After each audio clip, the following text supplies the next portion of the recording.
স্বপ্নের মতো একটা ব্র্যান্ড আমাদের প্রাইসিং স্ট্র্যাটেজি দেখে নড়ে চড়ে বসছে। তাদের এই ওয়াটার ফ্লাক্সটা সেল করতো তারা 550 থেকে 600 টাকা, কিন্তু বর্তমানে তারা একটা অফার দিয়েছে যেখানে 50% ডিসকাউন্টে প্রায় 250 থেকে 300 টাকার মতো একটা প্রাইসিং করেছে। দেখেন, একটা প্রোডাক্টের প্রাইসিং স্ট্র্যাটেজি এতটাই ইম্পর্টেন্ট যে এখানে নট অনলি শুধুমাত্র সেল, আপনার ব্র্যান্ডিং, আপনার অডিয়েন্স গেদার করা, এমনকি কাস্টমার একটা রিলায়েবল প্রাইসে এই প্রোডাক্ট এখন পারচেস করতেছে আমাদের কি এই প্রাইসিং স্ট্র্যাটেজির কারণে।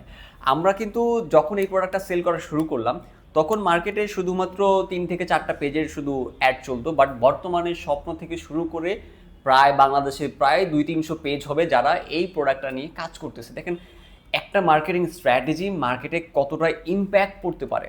আবার এর মধ্যে অনেক কন্ট্রোভার্সিও হয়েছে, যেমন অনেকে বলতেছে যে এই প্রোডাক্টটা বিক্রি করে তারা প্রফিট মার্জিন বের করতে পারতেছে না, কিন্তু আমরা কিন্তু ঠিকই প্রফিট মার্জিন বের করতে পারতেছি এবং এই প্রফিট সহ আপনাদেরকে দেখানো হয়েছে। ইভেন সামনেও এই প্রোডাক্টের প্রফিট মার্জিন নিয়ে আপনাদেরকে দেখানো হবে যে আমরা কত টাকা প্রফিট করতে পারতেছি পার প্রোডাক্টে।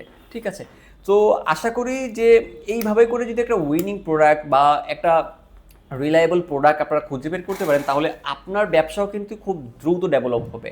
দেখেন, নতুন ব্যবসাগুলোর ক্ষেত্রে কিন্তু এই ইম্প্যাক্টটা অনেক ইম্পর্টেন্ট। দেখেন, আমাদের নেক্সট ট্রলি নতুন একটা ব্র্যান্ড, যেখানে মাত্র আমরা 1000 ফলোয়ারের মতো ছিল, এখন প্রায় 3000-এর কাছাকাছি ফলোয়ার আছে। তো এই যে অল্প একটা সময়ে অর্গানিকভাবে এত মানুষের কাছে পৌঁছায় গেছে, আমরা হোলসেল পর্যন্ত দিচ্ছি, তো ব্যাপারটা কিন্তু খুবই একটা ইম্প্যাক্টফুল ব্যাপার, খুবই পাওয়ারফুল একটা ব্যাপার, যে তখন ভবিষ্যতে আশা করি যে নেক্সট ট্রলে যে কোনো প্রোডাক্ট আসবে তখন কিন্তু মানুষ এটা বাই ডিফল্ট রিসিভ করবে যারা নেক্সট ট্রলি সম্পর্কে জানে। কারণ কি, কাস্টমার জানে যে এখানে একটা রিলায়েবল প্রাইসে পাওয়া যায়। আবার অনেক ব্যবসায়ীরা বলতে পারে যে আমরা প্রাইস কম করে সেল করতেছি, এটা কোনো স্ট্র্যাটেজি হলো না।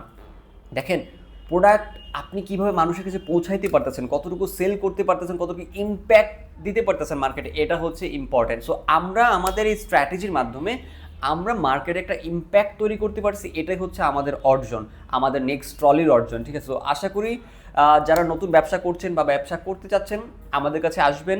আমরা অবশ্যই চেষ্টা করব আপনাদের ব্র্যান্ডে একটা বিগ ইম্প্যাক্ট রাখার জন্য, যেন আপনার ব্র্যান্ডটা নতুন থেকেই একটা প্রফিটেবল বিজনেসে আসতে পারে। হোপফুলি সকলে বুঝতে পারছেন। এই ব্যাপারগুলো অবশ্যই আমার ব্যক্তিগত মতামত ছিল, ভুলভ্রান্তি হলে অবশ্যই সবাই ক্ষমা দৃষ্টিতে দেখবেন। Thank you.